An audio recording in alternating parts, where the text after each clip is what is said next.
لوگ گواہوں کے لیے بڑے پریشان ہوتے ہیں، کس کو گواہ بنائے؟ بھائی جب نکاح ہو رہا ہوتا ہے جو جتنے لوگ ہوتے ہیں وہ سارے گواہ ہوتے ہیں. یہ تو ڈاکومنٹیشن کے تکلفات ہیں کہ 2 بندوں کے نام ڈالے جائیں شناختی کارڈ کے عین مطابق. اب قاضی لوگ کیا کر رہے ہوتے ہیں؟ وہ نکاح پڑھاتے ہوئے ان گواہوں کے نام بھی لے رہے ہوتے ہیں برو. ایک تو پرانی اردو استعمال کرتے ہیں، میں اتنے مہر میں ان طلب سکہ رائج الوقت. ابے 50,000 روپے کا مطلب 50,000 روپے، اس میں سکہ تو ہے ہی نہیں ہے. تو کیا وہ پرانے زمانے کی کرنسی پہ بھی کوئی نکاح پڑتا ہے کہ جی میں 50,000 دینار جو نبی کے دور میں چلا کرتے تھے تو سکہ رائج میں دیکھتا ہوں نا بعض لوگ جو نکاح پڑھاتے ہیں عجیب اسٹائل میں وہ امپریشن ڈال رہے ہوتے ہیں کہ اس طرح جو نکاح ہوگا نا یہ ہوتا ہے خاندانی.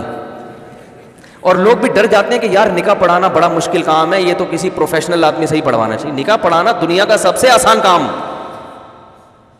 بہت آسان کام ہے. ایجاب و قبول ہے بھائی، وہ کر لے یا دولہا کی طرف سے آپ. میں وکیل بن جاتا ہوں اکثر نا بھائی، لڑکی والوں سے میں پوچھتا ہوں مجھے اجازت دے تو کہتے اجازت ہے. تو اب میں لڑکی کا وکیل میں بن گیا تو میں کہتا ہوں بھائی میں نے فلانی لڑکی کا نکاح آپ سے کرا دیا، میں قبول کیا، ہو گیا. یہ سارے گواہ موجود ہیں نا، مہر کا زبان سے تذکرہ ہو جائے، اتنے مہر میں اتنے روپے، اتنے ڈالر، اتنے ریال، اتنے درہم، ٹھیک ہے نا. اور جس ملک میں بیٹھے ہیں اسی ملک کی کرنسی. مجھے ایک بات بتاؤ، آپ جب پیاز خریدنے جاتے ہو وہ کہتا ہے بھائی کتنے روپے کلو؟ آپ پوچھتے ہو نا کتنے روپے کلو؟ وہ کہتا ہے جی 50 روپے سکہ رائج الوقت کے مطابق. اچھا بھائی ٹماٹر کیسے دے رہا ہے؟ 60 روپے سکہ رائج الوقت روبرو گواہان کے. آپ خریدو گے ٹماٹر؟ بولے کہ بھائی تیری تو اپنی سیٹنگ کیا ہے، آؤٹ ہے. ابے تو سیدھا بتا 50 روپے کلو ہے یار، ہم پاکستان میں کراچی میں ہیں تو روپے ہی ہوں گے نا. تو نکاح میں نا عجیب ٹوپی ڈرامے چل رہے ہیں. روبرو مجھے تو پورے الفاظ بھی یاد نہیں ہوتے، ایسے نکاح پڑھایا جاتا ہے کہ بھائی میں نے فلانی. ایک صاحب تو نکاح پڑھا رہے تھے، لڑکی کا نام لیا انہوں نے، فرض کرے زینب نام تھا لڑکی کا، زینب بنت فلاں، اور اس گھر میں اس نام کی کوئی دوسری لڑکی موجود نہیں ہے. روبرو چشم الدین ول قطب الدین گواہ، اور ایک اور پتہ نہیں کوئی اسی ٹائپ کے سبکتگین لگا لیں آپ، اتنے مشکل نام. فلانے بن فلانے کے گواہ میں اور لڑکی کے ولی جناب ذوالقرنین حیدر، کچھ بھی لگا دو، مجھے نہیں پتا کوئی ذوالقرنین حیدر بیٹھے ہوئے ہوں. تو اتنی وہ دولہا بھول ہی گیا کہ ہو کیا رہا ہے. وہ ہوتے ہوتے ہوتے اتنے سارے چکہ رائج الوقت کے مطابق بحق مہر سکہ رائج الوقت کے مطابق میں نے آپ کے نکاح میں دی، کیا آپ نے قبول کی؟ ابے کیا جج عدالت لگی ہوئی ہے کیا؟ اس سے قتل اگلوا رہے ہو؟ بھئی تم نے 5 آدمیوں کو قتل کیا، اتنے کیا تم قبول کرتے ہو؟ قاتل کہتے ہیں ہاں میں قبول. ایسی تجویز کو دولہا ڈر جاتا ہے.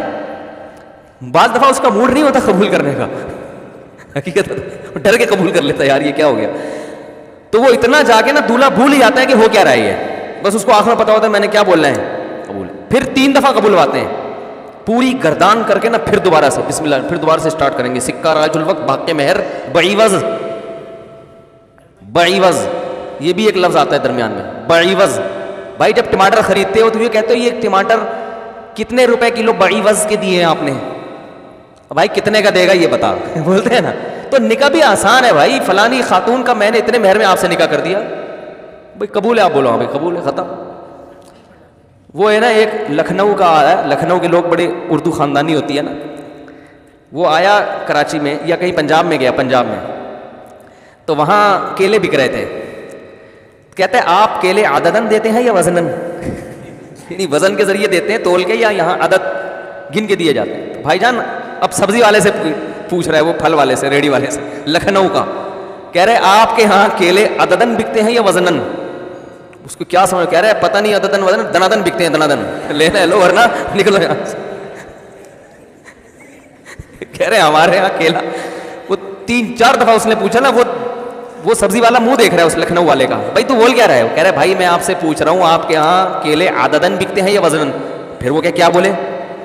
کہہ رہا ہے بھائی میں پوچھ رہا ہوں عددن بکتے ہیں یا وزنن؟ تو وہ پھر جھنجلا کے بولتا ہے دنادن بکتے ہیں، دنادن، صبح و شام بکتا ہے مال، لینا ہے لو ورنہ نکلو یہاں سے. تو ایسے ہی نکاح ایسا ٹیکنیکل طریقے سے پڑھایا جاتا ہے. بحق مہر، پتہ نہیں اور بھی کچھ الفاظ ہیں مجھے تو یاد ہی نہیں ہوتے. تو نکاح پڑھانا دنیا کا آسان ترین کام ہے. ہاں سوال پیدا ہوتا ہے جب اتنا آسان ہے تو پھر مولوی صاحب سے کیوں پڑھواتے ہیں لوگ؟ فلاں سے جو ہے وہ خود ہی پڑھ لے. تو ایک کام تمیز سے اچھا لگتا ہے. خطبہ بھی ہوتا ہے اس سے پہلے. تو علماء نے لکھا ہے کہ نکاح کسی نیک آدمی سے پڑھوانا چاہیے, جس کو آپ نیک سمجھتے ہوں. ضروری نہیں کہ ہم نیک ہوں, لیکن جس کو آپ نیک سمجھتے ہوں. تو اسی طرح مساجد کے ائمہ کرام ہیں, علماء ہیں, بزرگان دین ہیں. رسول اللہ صلی اللہ علیہ وسلم نکاح پڑھانے سے پہلے خطبہ پڑھا کرتے تھے. تو خطبہ چونکہ علماء زیادہ اچھی طریقے سے پڑھ لیتے ہیں, لیکن خطبہ بھی ضروری نہیں ہے. نکاح تو ایجاب و قبول کا نام ہے, گواہوں کی موجودگی میں ایجاب و قبول بس ختم. تو خطبہ پڑھنا افضل ہے, سنت ہے. کیوں افضل ہے؟ اس کی بڑی وجہ ہے کہ خطبہ جمعے کی نماز سے پہلے ہوتا ہے, عید کی نماز سے پہلے ہوتا ہے. تو بڑی عبادتوں سے پہلے, حج میں خطبہ اللہ نے رکھا ہے نا, حج میں خطبہ ہوتا ہے. تو نکاح سے پہلے خطبہ رکھ کے شریعت نے یہ بتا دیا کہ حج, عید, جمعے کی نماز کی طرح بھی یہ عمل بھی مقدس عبادت ہے. سمجھ رہے ہو کہ نہیں سمجھ رہے؟ تو اس لیے کر لیا کرو یہ والی عبادت, اس کو ایک مقدس رنگ ڈالنے کے لیے, کہ یہ کوئی خواہشات نفسانیہ کا نام نہیں ہے, یہ محض ایک انٹرٹینمنٹ نہیں ہے. یہ کیا ہے؟